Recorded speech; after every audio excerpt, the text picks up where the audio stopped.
Hello my friends, मेरा नाम प्रियांशु जैन और आप देख रहे हैं स्टैटिस्टिक्स माय पैशन। इस वीडियो में हम जानने वाले हैं डबल सैम्पलिंग, जिसको हम टू फेज सैम्पलिंग के नाम से भी जानते हैं। और ये जो सैम्पलिंग है ये थोड़ी सी डिफरेंट है। डिफरेंट कैसी है कि जैसे हम और बाकी सब जैसे कि simple random sampling, systematic sampling और स्ट्रेटिफाइड सैम्पलिंग पढ़ते हैं, उसमें बस एक ही फेज़ में हम सैम्पलिंग करते हैं, एक ही बार हम सैम्पलिंग करते हैं। लेकिन इस फेज़ में हम इस वाली सैम्पलिंग में हम एक बार में सैम्पलिंग नहीं करते हैं, बल्कि 2 बार में हम सैम्पलिंग करते हैं। नाम से ही आपको पता चल रहा होगा कि टू फेज़ सैम्पलिंग है। तो ऐसा हुआ क्या कि भई हमें इसकी ज़रूरत पड़ गई। देखिए होता क्या है कि रेशो मेथड जो हमने पढ़ा है होगा, आपने अगर नहीं पढ़ा तो आप देख सकते हैं वीडियो। और रेशो मेथड ऑफ एस्टिमेशन और प्रोडक्ट मेथड ऑफ एस्टिमेशन, अगर ये नॉलेज आपको ऑक्सिलरी वेरिएबल के बारे में हमें चाहिए रहती है। इन मेथड्स में हमें ऑक्सिलरी वेरिएबल की यानी कि एक्स बार की हमें नॉलेज चाहिए रहती है, अदरवाइज़ ये हम इसके बारे में काम नहीं कर सकते।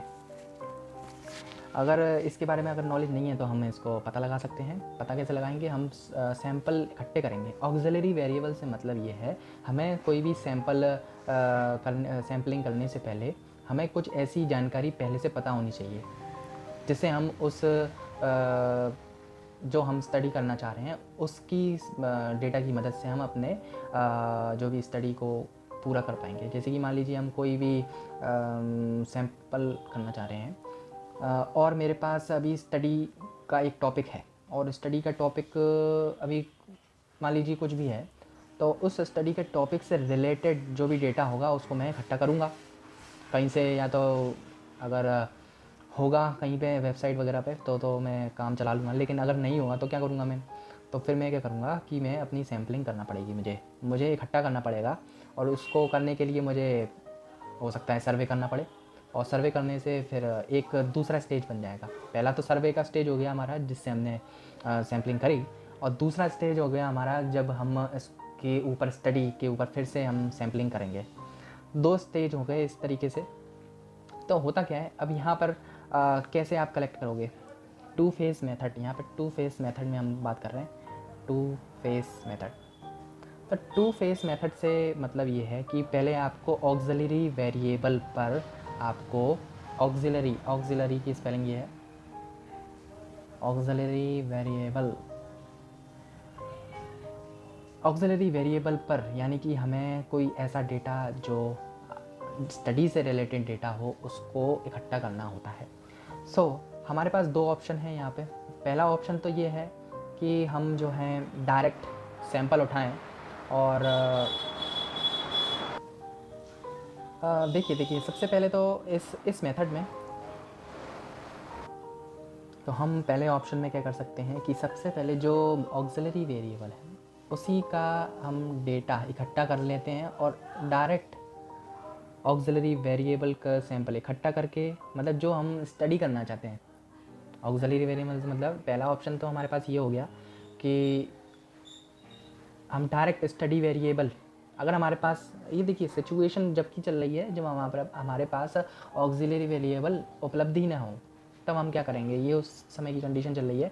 उस कंडीशन में क्या करेंगे? हम डायरेक्ट स्टडी वेरिएबल के सैंपल इकट्ठे कर लेंगे, क्योंकि हमारा टाइम वेस्ट होगा। पहले हम ऑक्सिलरी वेरिएबल का डेटा इकट्ठा करेंगे, फिर उसके बाद इकट्ठा करने के बाद हम अपने स्टडी वेरिएबल का इकट्ठा करेंगे, तो इसमें डबल मेहनत जाएगी। तो पहला तो ऑप्शन है कि हम डायरेक्ट अपने सैंपल जो स्टडी का सैंपल है उसको इकट्ठा कर लें डायरेक्ट, और डायरेक्ट इकट्ठा करके हम अपने जो भी निकालना चाहते हैं वो निकाल सकते हैं। और दूसरा ऑप्शन है कि दूसरे ऑप्शन में हम क्या करेंगे? ऑक्सिलरी वेरिएबल को निकालेंगे। पहले यही ऑक्सिलरी वेरिएबल को निकालेंगे, फिर ऑक्सिलरी वेरिएबल निकलेंगे, यानी कि एक्स बार निकलेगा। दैन उसके बाद हम जो है अपने सैंपल की स्टडी करेंगे। उसमें से भी हम सैंपल स्टडी लेते हैं, समझ रहे हो आप? पहले क्या करोगे? ऑक्सिलरी वेरिएबल लोगे, फिर उसमें से सैंपल स्टडी के लिए वेरिएबल छाटोगे। तो इस तरीके से आपके पास 2 ऑप्शन है। तो इस वाले में थोड़ा सा खर्चा ज़्यादा होगा, सिंपल सी बात है, क्योंकि इसमें 2 बार मेहनत लग रही है, खर्चा होगा, मैन पावर लगेगी, सब लगेगा इसमें। तो फिर इस तरीके से बस यही था कि हमें कैसे टू फेज़ सैम्पलिंग करनी है और कैसे हमें इसमें अकेले होता क्या।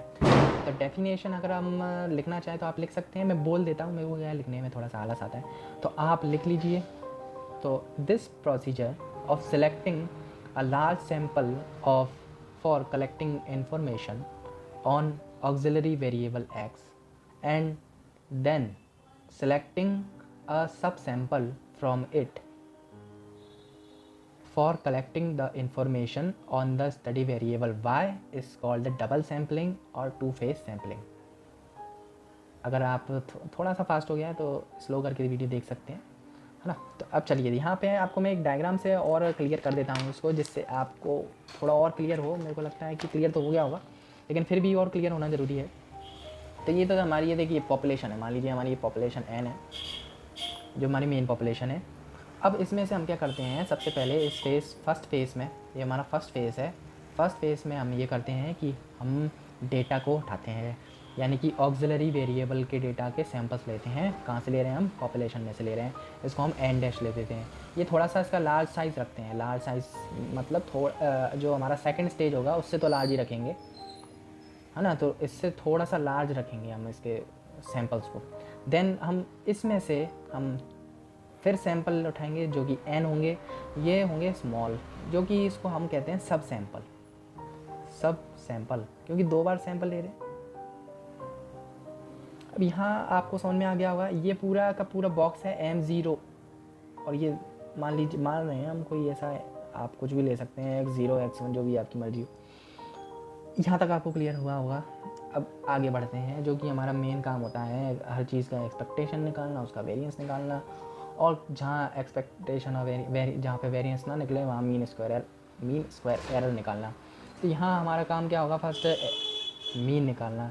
तो मीन कैसे निकालेंगे, मीन निकालने के लिए मान लीजिए हमारा जो मेन है इधर का सिंबल किसका, टू फेज सैंपल का, वो टाउ जैसा। आपको टाउ आपने अगर नहीं पढ़ा हो तो फिजिक्स में आप टाउ देख लेना, यहाँ पे एक टाउ जैसा एक साइन है, और इसको E1 E2 and tau. So E1 जो है फर्स्ट स्टेज के लिए और E2 जो है सेकंड स्टेज के लिए। और देखिए सबसे पहले हमारी सेकंड स्टेज से इसका जो भी होगा टाउ का एक्सपेक्टेशन होगा, फिर जो एक्सपेक्टेशन आएगा उसका E1 से एक्सपेक्टेशन होगा। क्लियर है आपके। अब यहाँ अगर आपको और क्लियर बता दूँ तो यहाँ E tau is equal to summation of I over m0 and j is equal to m1 and p ij tau ij। तो ये है फॉर्मूला ऑफ एक्सपेक्टेशन के लिए। अब हम जब इसको सॉल्व करेंगे तो सॉल्व करने के लिए आप सॉल्व करना है, सबसे पहले i over same to same लिखना है आपको, वही का वही, और पी आई और पी जे ओवर आई। ये यहाँ पे ऐसा डंडा खींचा है जे और आई के बीच में, और ये टाउ आई जे है। ये हुआ क्या है यहाँ पे, क्योंकि हमने आई में से जो है जे निकाला है, आई मतलब यानी कि m0 में से, जो हमारा बड़ा लार्ज सैंपल था उसमें से हमने जे निकाला है। तो और इसके बाद अगर हम इसको अलग अलग कर दें तो आई के लिए जो कि फर्स्ट स्टेज है हमारी, उसके लिए हमारा पी आई हो जाएगा, और सेकंड स्टेज होगी हमारी जो कि पी जे आई टाउ आई जे। बस यहीं तक अपना ये हो गया फर्स्ट स्टेज और ये हो गया सेकंड स्टेज। अब इस फॉर्मूले में आप रखें एक्सपेक्टेशन ऑफ ई टाउ निकाल सकते हैं। अब बात किसकी बारी आएगी, अब किसकी बारी आएगी भाई, वेरिएंस की बारी आएगी। वेरिएंस ऑफ किसका निकालेंगे, टाउ, हमारे टाउ जी टाउ, और variance of tau is equal to E tau minus E tau whole square. Then solve कर लो भाई इसको, उसमें क्या है, tau minus E tau E two tau और plus E two tau minus E tau whole square. बस कुछ नहीं किया है, वैसा का वैसा ही था, बस इसमें हमने 2 टर्म बीच में लगा दिए, एक प्लस का ई टू टाउ लगाया, एक माइनस का ई टू टाउ लगा। कट कर दोगे वहीं के वहीं आ जाएगा, कैंसिल कर आउट कर देंगे वहीं का वहीं आ जाएगा, और कुछ ज़्यादा एक्स्ट्रा अपन ने किया नहीं है इसमें। अब क्या करना है, इसका अलग अलग कर लेना है बस इसको। इतनी मेहनत करी हमने अलग से ए टू टाउ जोड़ने की, तो क्या करेंगे अब इसका a माइनस बी का होल स्क्वायर कर लेते हैं, जो आपको बचपन में आपने सीखा होगा नर्सरी में, और A two tau minus E tau का होल स्क्वायर, और जब इसका 2a भी निकालेंगे जो कि हम इसको 0 लिख देते हैं, 0 ही आने वाला है, E1 E2 tau minus E2 tau whole square plus E1 E2 tau minus E tau whole square. थोड़ी जगह कम पड़ रही है, ओके कोई दिक्कत नहीं है, इसको हटा के यहाँ लिख देते हैं का होल स्क्वायर। अब ये यहाँ पर आपने समझ में आया होगा आपको कुछ कि क्या चल रहा है यहाँ पे, a माइनस बी का होल स्क्वायर चल रहा है, बस इससे ज़्यादा और कुछ नहीं चल रहा है।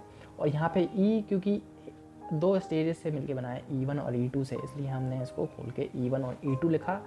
देन यहाँ पे वही का वही लिखा है, और चूँकि ये e जो है कॉमन था पूरा बाहर, तो इस वजह से यहाँ पे भी ये आ गया।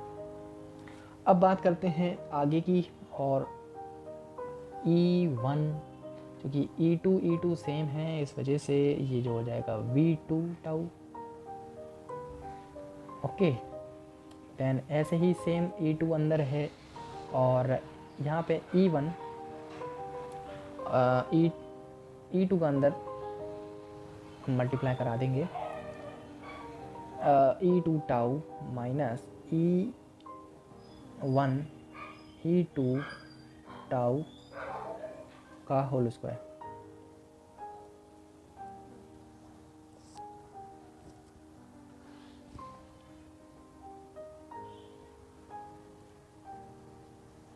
अब ये जो है यहाँ तक आपको समझ में आया होगा। अंदर E1, यहाँ E1 था, E1 का E1 लिखा है, अंदर E2 ई टाउ को लिख लिया, ई टाउ ही लेंगे, और E1 E1 E2 यहाँ पे रख दिया है।